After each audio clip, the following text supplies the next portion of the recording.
In a world where prejudice often dictates perception, one chance encounter aboard a crowded international flight forces two strangers to confront their biases and themselves. White passenger refuses to sit beside a black man, then karma hits. Hard Mid-Flight tells the gripping story of Marcus Johnson, a successful African-American architect who finds himself at the center of an escalating confrontation with Claire Whitman, a privileged white woman unwilling to share her seat. What begins as blatant discrimination soon spirals into a dramatic test of character when turbulence throws the plane into chaos, forcing both passengers to face their fears and flaws. Through moments of tension, resilience, and unexpected humanity, this emotional journey explores the deeply rooted impacts of systemic racism while celebrating the power of grace under pressure. As personal prejudices unravel mid-air, the story delivers a poignant reminder that true transformation requires more than apologies. It demands accountability, empathy, and action. Prepare for a tale that challenges assumptions, inspires reflection, and ignites hope in the fight against injustice. The rain tapped softly against the windows of the bustling international airport, its rhythmic pattern blending with the hum of hurried travelers. Announcements echoed through the terminal, muffled by the chatter of voices and the rolling clatter of suitcases. The air carried a damp chill that seeped into bones, matching the gloomy mood outside where gray clouds hung low over the city. Marcus Johnson stepped onto the plane, his polished leather shoes clicking faintly against the narrow aisle. He moved with purpose but not urgency, his tailored blazer and crisp shirt standing out amidst the sea of casual sweaters and wrinkled travel clothes. His face was calm, almost serene, though his eyes betrayed something deeper, a quiet weariness mixed with resolve. It wasn't hard to see that this man had faced storms before, ones far worse than drizzling rain or crowded terminals. As he reached his seat, a woman already occupied the window spot beside him. Claire Whitman sat stiffly, her designer handbag resting protectively on her lap. She glanced up at Marcus as he approached, her lips curling slightly in distaste. Her gaze swept over him dismissively, lingering on his dark skin as if it were an affront to her sensibilities. "I'm sorry," she said sharply, her voice carrying just enough volume for nearby passengers to hear. "But I absolutely cannot sit next to you." Marcus froze mid-motion, one hand gripping the overhead compartment handle. He turned slowly, meeting her gaze with polite confusion. "Excuse me?" he asked, his tone measured. "You heard me?" Claire snapped, leaning back as if trying to create distance between them. "You're dirty, dangerous. I don't feel safe." A murmur rippled through the rows around them. Some heads turned away quickly, avoiding eye contact. Others leaned closer, curiosity piqued. Marcus swallowed hard, forcing himself to remain composed. "Ma'am," he began gently, "I assure you there's no need to worry. I'm just here to get to my destination like everyone else." Claire scoffed, crossing her arms tightly across her chest. "That's not good enough. You need to move. Ask someone else to switch seats. Anyone would prefer sitting next to me. Instead of, well, you." Her words stung, sharp and unrelenting, cutting through the thin veil of civility Marcus had tried to maintain. Still, he nodded once, his jaw tightening imperceptibly. "Let me check with the flight attendants," he said evenly, turning toward the nearest crew member. But the flight attendants offered little relief. "Sir, we're fully booked," one explained apologetically after checking the manifest. "There aren't any other available seats." Claire erupted again, her voice rising above the ambient noise of the cabin. "This is unacceptable. You know who I am? I fly first class all the time. I shouldn't have to deal with this." Marcus clenched his fists briefly before releasing them, exhaling slowly through his nose. Nearby, whispers broke out among the passengers. A man 2 rows ahead muttered under his breath, "She's right, though. These things happen when they book too many people together." His companion nodded silently, agreeing without conviction. But further down the aisle, a young woman with glasses bit her lip nervously, sympathy flickering in her eyes as she watched Marcus endure the tirade. Each insult from Claire felt like another brick added to the wall Marcus had built around himself over the years. Memories surfaced unbidden. His high school teacher telling him he'd never make it as an architect because your kind doesn't belong in those fields. Co-workers laughing behind his back during meetings, pretending not to notice him until forced to acknowledge his ideas. Strangers clutching their purses tighter whenever he walked past. All the microaggressions, the subtle slights, the outright hostility, it all came rushing back, threatening to overwhelm him. Captain Rodriguez finally intervened, stepping forward with a calm authority that commanded attention. "Ma'am," he said firmly, "disruptive behavior won't be tolerated on this flight.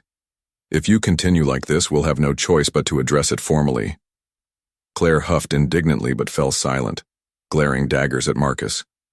The tension eased slightly, but it didn't disappear entirely.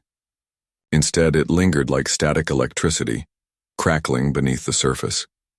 Nearby, Sophia Patel shifted uncomfortably in her seat. She'd been watching everything unfold, torn between speaking up and staying silent. Part of her wanted to defend Marcus, to call out Claire's blatant prejudice, but fear held her back.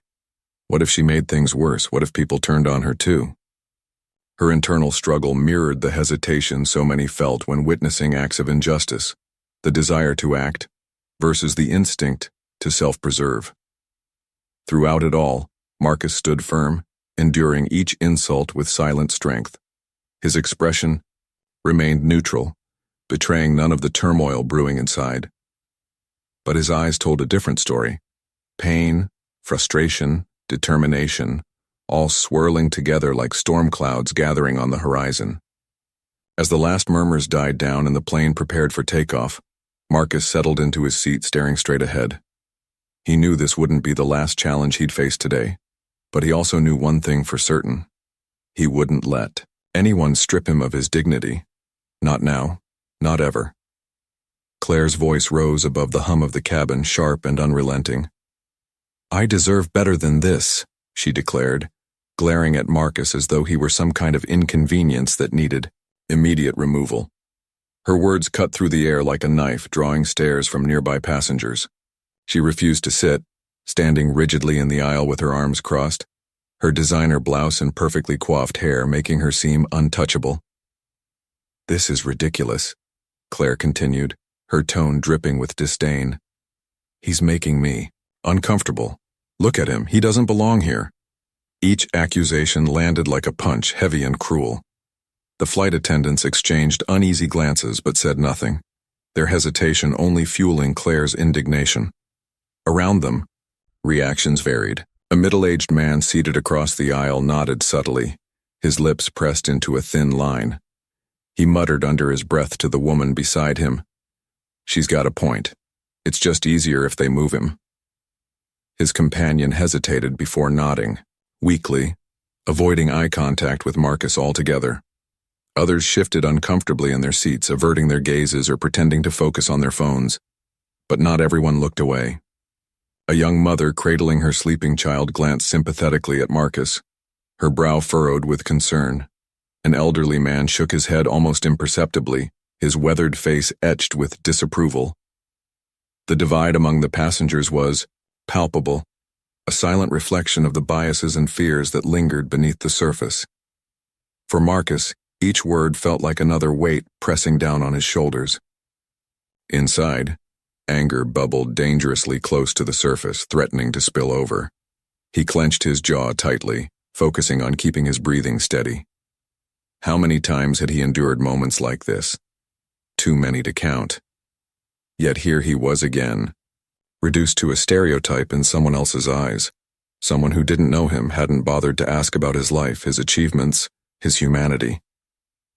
As Claire ranted, memories flooded back to Marcus, vivid and painful.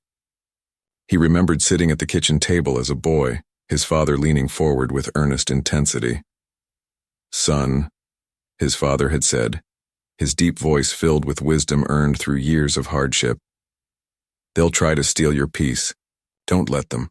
Hold on to it no matter what they say or do." Back then, those words had been a lifeline, a mantra he repeated whenever faced with prejudice. But now, as an adult, The weight of it all felt heavier. Could he hold on to his peace when the world kept trying to take it away? The flight attendants attempted to mediate, offering compromises in hushed tones. "Sir, we can check again once we're airborne, if anyone wishes to switch seats," one suggested hopefully, glancing between Marcus and Claire. But Claire wasn't satisfied. She scoffed loudly, cutting off the attendant mid-sentence. "No one should have to switch because of him. Why does he always get special treatment?" Her entitlement was staggering, her belief that the world owed her something, unwavering. Nearby, Sophia Patel wrestled with her own emotions. She sat rigidly in her seat, gripping the armrests so tightly her knuckles turned white. Part of her wanted to stand up, to call out Claire's behavior for what it was, prejudice masked as discomfort. But fear held her back. What would happen if she spoke up? Would others turn against her too? Would she become the next target? Her internal conflict mirrored the hesitation so many felt when witnessing acts of injustice, the desire to act versus the instinct to stay safe. Captain Rodriguez stepped forward, his presence commanding attention. "Ma'am," he said firmly, his voice calm but authoritative. "Disruptive behavior will not be tolerated. Please take your seat." For a moment, Claire faltered, her confidence wavering under his stern gaze. But the pause was fleeting. She shot Marcus one last venomous look before reluctantly sinking into her seat, though her body language screamed defiance. The tension eased slightly, but it remained thick enough to choke on. Through subtle details, the systemic nature of racism revealed itself. Some passengers avoided looking at Marcus altogether, while others whispered dismissively about how these things happen when flights are overbooked. Even the flight attendants' passive responses highlighted the ways societal structures often enabled people like Claire to act without consequence. It wasn't just Claire, it was the system that allowed her behavior to thrive unchecked. Just as the confrontation seemed to reach its peak, turbulence struck. The plane shuddered violently, tossing passengers against their seatbelts. Gasps filled the cabin as luggage rattled overhead, and coffee cups slid across tray tables. Panic rippled through the rows, transforming the charged atmosphere into one of collective fear. Claire, already agitated, reacted worse than most. Her breathing quickened, hyperventilating as she clutched at her chest. In the chaos, she accidentally knocked over her cup of hot coffee, spilling it onto her lap. She cried out in pain, clutching at the scalding liquid soaking through her clothes. Around her, passengers scrambled to secure loose items, their earlier divisions forgotten in the face of shared danger. Without hesitation, Marcus sprang into action. Grabbing napkins from the seat pocket in front of him, he leaned over and began patting gently at the burn on Claire's leg. His movements were deliberate, careful, not out of forgiveness, but out of an innate sense of humanity that refused to abandon even those who wronged him. "Here," he murmured softly, handing her more napkins. "Try to blot it, don't rub." Claire froze, stunned by the unexpected kindness. Tears welled in her eyes, not just from the physical pain, but from the realization of how badly she'd misjudged him. For the first time, doubt crept into her mind. Was he really the dangerous, undesirable person she'd painted him to be, or had her own prejudices blinded her to his humanity? This small act planted a seed of transformation, setting the stage for what was to come. Claire's walls began to crack, ever so slightly, hinting at the possibility of redemption. And for Marcus, it was a reminder of his own strength, a quiet triumph in the face of adversity. The turbulence grew worse, violent shudders rocking the plane as alarms blared faintly in the background. Cabin lights flickered erratically, casting eerie shadows across terrified faces. The intercom crackled to life, and the pilot's voice came through, strained but steady. "Ladies and gentlemen, we are experiencing mechanical difficulties. An emergency landing is imminent. Please remain calm and follow instructions." Panic surged through the cabin like wildfire. Passengers clung to each other instinctively, their earlier divisions forgotten in the face of shared danger. A young woman sobbed into her hands while a stranger beside her wrapped an arm around her shoulders. An elderly couple clasped each other's hands tightly, whispering prayers under their breath. Even those who had sided with Claire earlier now looked past her, seeking solace in anyone willing to offer comfort. Fear united them all, erasing the invisible lines that had divided them just moments before. Amidst the chaos, Claire sat rigidly in her seat, paralyzed by panic. Her breathing came in shallow gasps, her chest heaving as tears streamed down her face. She tried to steady herself, but her trembling hands fumbled uselessly with the seat, belt buckle. Realization dawned on her. She couldn't handle this alone. With no one else nearby except Marcus, she turned toward him hesitantly, her pride crumbling beneath the weight of her vulnerability. Marcus saw the desperation in her eyes and pushed aside his lingering resentment. Without hesitation, he leaned over, gently taking control of the situation. "Let me help you," he said firmly yet softly, his voice cutting through the noise like a lifeline. He secured her seatbelt with practiced ease, ensuring it was snug, but not too tight. Then, placing a reassuring hand on her shoulder, he added, "We'll get through this together. Just focus on your breathing." His calm demeanor stood in stark contrast to the hysteria engulfing the cabin, and to Claire's own frantic state. As the plane continued to shake violently, Marcus guided her step by step, coaching her through deep breaths and reminding her to stay focused. His resourcefulness and composure were undeniable, forcing Claire and even nearby passengers to see him in a new light. How could this man, whom she had dismissed so cruelly, be showing such unwavering kindness? Finally, after what felt like an eternity, the plane jolted to a stop on the runway.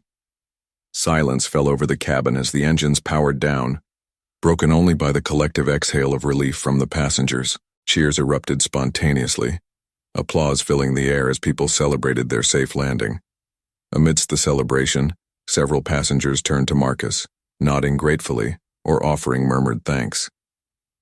His actions during the crisis hadn't gone unnoticed. They spoke louder than any insult ever could. Claire collapsed into tears, her body shaking with sobs. She buried her face in her hands, overwhelmed by a torrent of emotions. Guilt, shame, gratitude, all colliding at once. Her earlier cruelty seemed monstrous now, especially in light of Marcus's selfless response. She struggled to reconcile the image of him she had created with the reality of the man sitting beside her. Through tear-filled eyes, she glanced at him, searching for some sign of anger or judgment, but found none. Only quiet strength. Rather than gloating or lashing out, Marcus simply sat there, composed and dignified. His silence spoke volumes, embodying grace under pressure.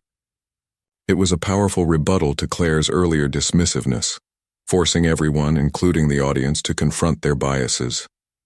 Here was a man who had every right to harbor resentment, but chose instead to rise above it, proving that true strength lies in compassion, not retaliation. Nearby, Sophia Patel watched the scene unfold, her heart swelling with admiration for Marcus. She exchanged knowing looks with the elderly man seated across the aisle, both silently acknowledging the profound shift that had occurred.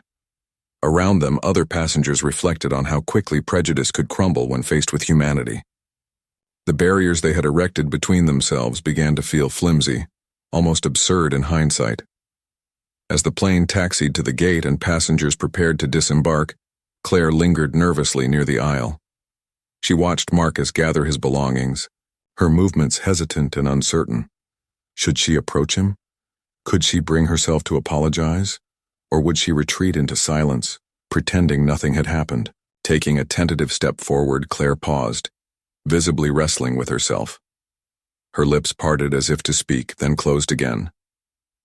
This moment of uncertainty hung heavy in the air, leaving readers wondering whether she would have the courage to acknowledge her wrongdoing or revert to denial, setting up the emotional resolution to come.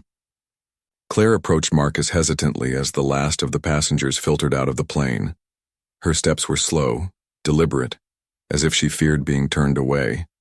When she finally stood before him, her voice trembled with emotion. "Marcus," She began, her words faltering. I owe you an apology. She paused, swallowing hard, then continued. What I said earlier, it was wrong. It came from ignorance and fear, not malice. But that doesn't excuse it. I hurt you, and for that I'm truly sorry. Her sincerity was undeniable, her eyes glistening with unshed tears. For a moment, Marcus simply studied her, his expression unreadable. Then, he nodded slowly. Thank you for saying that, he replied, his tone measured but kind. It takes courage to admit when you're wrong. But Marcus didn't stop there. As Claire opened her mouth to respond, he gently pressed further. Apologies are important, he said. But they're just the beginning. What matters is, what comes next? You've benefited from privilege your whole life, privilege I've had to fight against every single day. If you really want to make amends, examine that privilege critically. Use it to challenge the systems that perpetuate racism. Advocate for change, not just in words but in action. Claire listened intently, her cheeks flushing with shame and resolve. His words struck a chord deep within her, resonating far beyond the confines of the airplane cabin. She nodded solemnly, promising herself that she would do better. The exchange between Marcus and Claire did not go unnoticed by those still lingering nearby. Passengers who had witnessed the earlier confrontation now found themselves drawn into meaningful conversations. A middle-aged man admitted to feeling uneasy about sitting beside Marcus earlier, confessing that he hadn't realized how much implicit bias shaped his thoughts. A young woman shared her own experience of being profiled at work, sparking nods of recognition from others who had faced similar treatment. The atmosphere shifted. Where there had once been division, there was now a tentative sense of unity, a shared commitment to understanding and growth. Sophia Patel seized the moment to speak up, her voice steady despite the vulnerability she felt. I know what it's like to be judged based on stereotypes, she said softly, addressing the small group that had gathered. As an Indian American woman, I've dealt with microaggressions my entire life, comments about my accent, assumptions about my abilities, even jokes that weren't meant to be cruel but stung all the same. Her honesty created a ripple effect, inspiring others to share their stories or simply listen with empathy. People exchanged glances, some nodding in solidarity, others visibly moved by the rawness of the conversation. Through subtle narration, the story underscored the broader perspective. Individual apologies were vital, but they weren't enough. True progress required systemic reform, changes in policies, attitudes, and societal structures that enabled prejudice to thrive unchecked. Marcus's resilience served as a reminder that standing firm against injustice wasn't just about personal strength. It was about collective effort. Every act of courage, no matter how small, contributed to a larger movement toward equality. Months later, Marcus received a letter in the mail. The envelope bore no return address, but the handwriting was unmistakably Claire's. He opened it cautiously, curiosity mingling with apprehension. Inside, Claire's words poured forth with heartfelt gratitude. Dear Marcus, I can't begin to express how much your actions on that flight changed me. Your kindness in the face of my cruelty forced me to confront parts of myself I'd rather have ignored. Since then, I've started volunteering with organizations dedicated to racial equality. I've attended workshops, engaged in community service, and challenged prejudiced attitudes among my friends and family. None of this would have happened without your example. Thank you for showing me humanity when I least deserved it. Sincerely, Claire. Reading the letter, Marcus felt a swell of pride, not for himself, but for the potential of transformation. Claire's journey from prejudice to advocacy was a testament to the power of accountability and redemption. Her growth reminded him that even deeply ingrained biases could be unlearned with effort and humility. In the final scene, Marcus stood before a crowd at an architectural awards ceremony, his presence commanding attention. On stage, he presented a project that embodied inclusivity and community healing, an innovative design for a cultural center intended to bring diverse groups together. As he spoke passionately about the importance of creating spaces where everyone felt seen and valued, the audience erupted into applause. His triumph symbolized more than professional success. It represented resilience, creativity, and the enduring fight for equality. The story concluded with a powerful message. While racism left scars, it could never diminish the strength and dignity of those who refused to be defined by hate. True progress came not just from surviving adversity, but from rising above it to inspire change. Marcus's journey served as a beacon of hope, reminding readers that courage and compassion could light the way forward. As Marcus walked off stage to thunderous applause, the narrative ended on a hopeful note. It envisioned a future where individuals and communities united to dismantle systemic racism, one act of courage and compassion at a time. Through collective effort, the dream of justice and equality moved closer to reality, leaving readers inspired to play their part in shaping that brighter tomorrow. If this story resonated with you, don't keep it to yourself. Share it with others who need to hear its message of resilience and hope. Let's spark conversations that challenge prejudice and inspire change. Subscribe now for more powerful stories that tackle real-world issues, celebrate triumph over adversity, and remind us of the strength in unity. Together we can build a world where empathy and justice prevail, one story at a time.